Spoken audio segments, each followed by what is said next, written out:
Golf Central on YouTube, brought to you by Apex Irons from Callaway. Well, Collin Morikawa was a star in the making when he won his first major last August in San Francisco. Today at Royal St. George's, he became a superstar.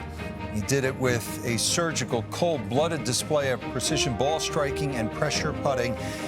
Collin Morikawa, in his Open debut, has won at St. George's along the Channel Coast in England, just as he won last year, PGA Championship debut.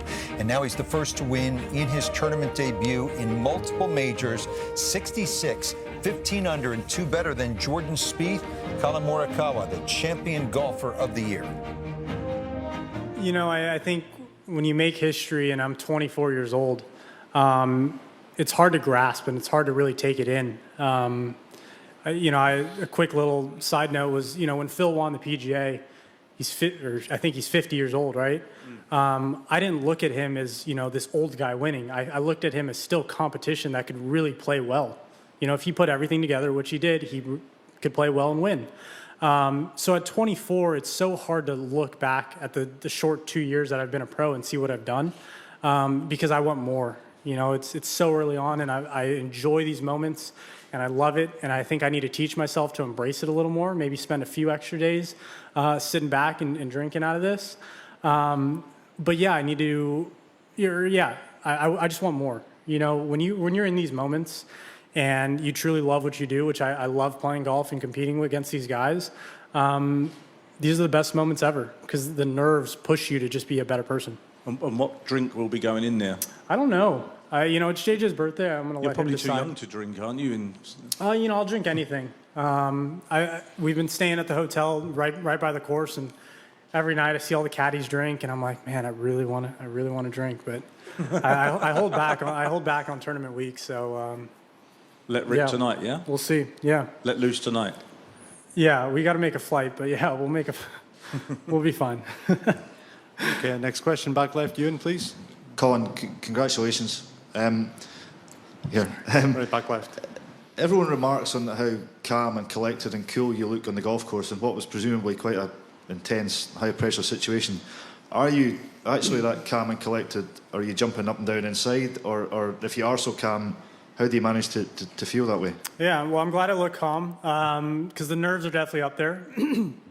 But you channel these nerves into excitement, into energy, and that puts you away from like a fear factor into, this is something I want. So that's how I look at it, especially as those last 9 holes were coming in. Jordan was making birdies. I think Rahm was pushing. Louis had a birdie on 11, an amazing birdie. You can't worry about the score. I had to worry about every shot. Can I execute every shot to the best of my ability? Some we did, some we didn't, and then you move on. We can't control what's going to happen, what has happened. So I really looked at that as just focus on every shot. How do I see what is the best shot possible, and try and do my best from there. Okay, next question, Martin, right to the back, please. Collin, well played. You spoke on Friday about the importance of the Scottish Open, getting yourself in the position. When you last Sunday, I think you were 4 or 5 over after 5 or 6 holes. Did you genuinely feel then that you could become Open champion a week later? And have you signed up now to the Scottish Open for the rest of your life? Well, I'm not making any promises here. But yeah, I still felt like, if I made the right changes, I could come out here and win. And the Scottish Open last week at Renaissance was, different from Royal St. George's this week. But it still had that same turf, same fescue fairways. And, I was just rolling the dice on hoping these irons would work. I didn't know if they were going to work. There was no real answer, and I still need to figure out the answer, even though I struck it really well. But I need to know an answer why. I can't just put these irons in and hope they're going to work for the next 15 years. I need answers why. Equipment changes, everything changes. So I'm going to go into a deep dive and figure out why these MC irons, the TaylorMade P7 MC irons, worked.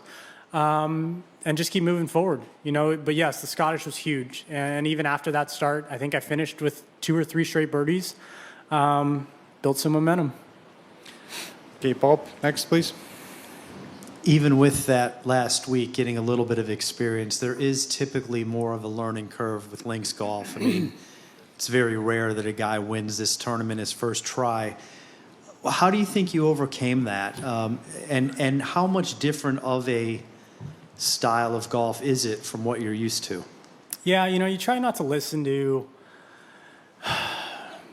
everything when you have a rookie, whether it's your rookie year, or, it's your debut. And if you do, you do, and sometimes it gets to people. But I truly believe that what I've done over the past 2 years, every single tournament, maybe not the first two, but when I heard Brooks say at the Travelers Championship, I think, which was my third PGA Tour event as a pro, he said he was there to win. When he first turned pro, he was there to make cuts, and then he went to top 30s and top 20s and top 10s. And from that day, I just switched to let's go out and win. So by the time, I was at the PGA last year, I'd already played in these events with all these guys, all the big name guys, and felt like a normal event. I come out this week. I'm not worried about playing against everyone else. I'm just trying to learn the golf course. And learning a links-style golf course is tough because there's so many slopes, and I like to know everything. I like to know every little detail possible. But it's hard to do that out here. So you have to be precise about everything, and, that's how I looked at it, as a challenge, and I look forward to it. Check this out. Since World War II, no one has gotten to 2 major wins in fewer starts than Collin Morikawa. 8. After winning the Claret Jug at Royal St. George's, Rich Lerner, alongside Brandel Chambly and the 1997 Open champion Justin Leonard, special.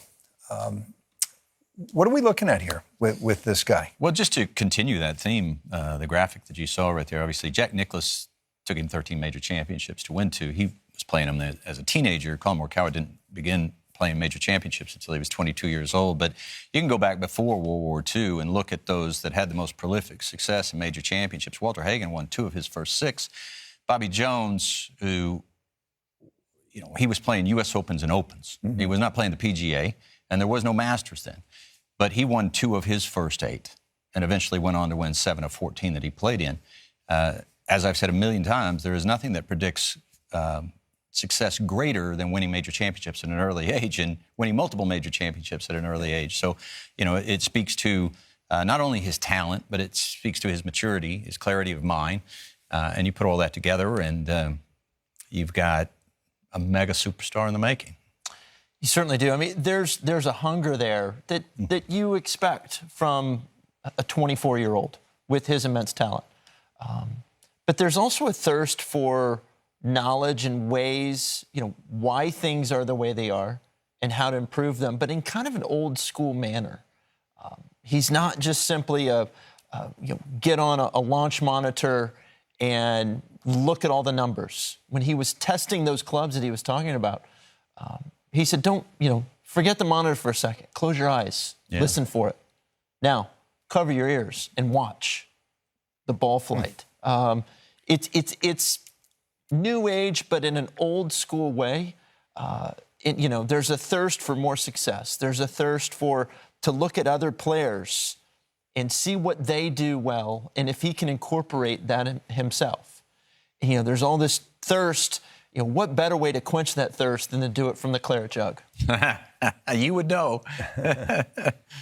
You won at Royal Troon, similarly playing beautifully as Morikawa did in this final round. Jon Rahm played really well today in the final round. He finishes 3rd. Rahm retakes the #1 ranking in the world. Morikawa moves up to #3. Yes, Morikawa will be defending when they go to St. Andrews in 2022.